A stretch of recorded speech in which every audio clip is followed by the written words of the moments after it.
Bonjour, je m'appelle Heidi Pinsonneau de l'agence HP Associés. On est une agence immobilière qui se spécialise dans l'accompagnement des nouveaux arrivants et des investisseurs étrangers. On vous a préparé une vidéo pour faire le tour de la nouvelle loi sur l'interdiction d'achat d'immeubles résidentiels par des non-canadiens. Dans un premier temps, il faut savoir que la loi prévoit déjà sa propre abrogation. Elle est entrée en vigueur le 1er janvier 2023 et viendra à échéance le 31 décembre 2024. On ne craint donc pas qu'elle soit renouvelée au-delà de cette date dans sa forme actuelle. Pour bien comprendre l'application de la nouvelle loi, il faut s'attarder à 3 critères, notamment l'emplacement de la propriété, les personnes qui sont visées par cette interdiction et le type de propriété qui est concerné. Commençons par l'emplacement de la propriété. En fait, il faut savoir que ce n'est pas l'entièreté du territoire canadien qui est concerné, mais plutôt les régions les plus populeuses. Et comment savoir si une municipalité est soumise à l'interdiction ou non? En fait, il faut se référer aux cartes RMR, qui sont les régions métropolitaines de recensement, et aux cartes AR, qui sont les agglomérations de recensement. Il existe des cartes comme celle que vous voyez à l'écran qui nous permettent de déterminer si une municipalité est soumise ou non à l'interdiction. Prenons un exemple.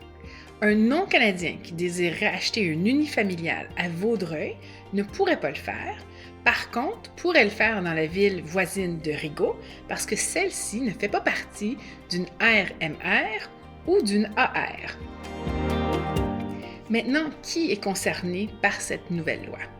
En fait, la loi vient dire que tout citoyen non canadien ne peut pas acheter d'immobilier résidentiel dans certaines zones. Alors, si on le raisonne à l'inverse, on peut donc dire que seulement les gens qui détiennent la citoyenneté canadienne vont pouvoir le faire.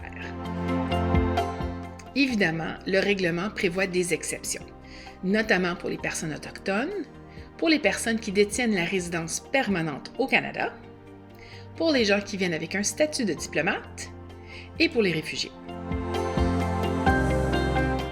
Il y a également des situations d'exception, notamment quand un non-canadien est marié avec un Canadien ou est conjoint de fait. Un petit rappel que cela nécessite 12 mois de cohabitation pour être considéré conjoint de fait au Canada, et d'autres situations comme dans le cas d'un transfert suite à un décès, suite à un don, une séparation ou un divorce. Le règlement prévoit un cas d'exception pour les étudiants étrangers. Par contre, les critères sont tellement restrictifs qu'il est fort à parier que plusieurs n'arriveront pas à se qualifier.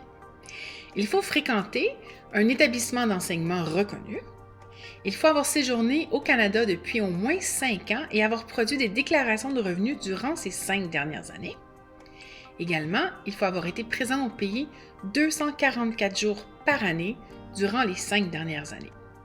On ne peut faire qu'un achat immobilier de moins de 500 000 et n'avoir qu'un seul bien immobilier dans son patrimoine.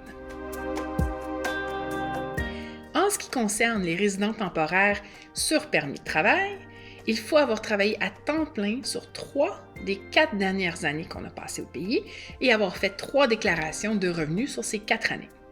On ne peut pas avoir plus d'un bien immobilier dans son patrimoine non plus.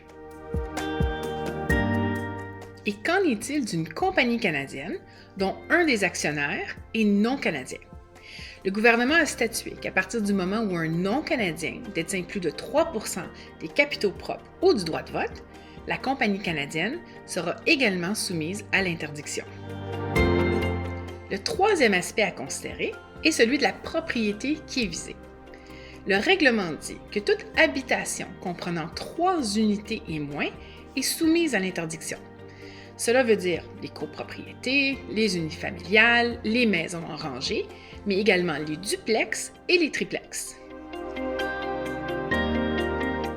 Cela veut donc dire qu'un non-canadien peut encore acheter des immeubles à revenus de 4 unités et plus, donc 4 plex en montant. Pour résumer, l'achat de multiplex de plus de 4 unités est encore permis à l'intérieur des zones RMR et AR, et à l'extérieur de ces zones, il est possible d'acheter sans aucune restriction. Il est vraiment très important de comprendre toutes les subtilités de cette nouvelle interdiction. Si vous avez des questions ou avez besoin d'un complément d'information, n'hésitez surtout pas à revenir vers nous et nous fera plaisir de vous accompagner.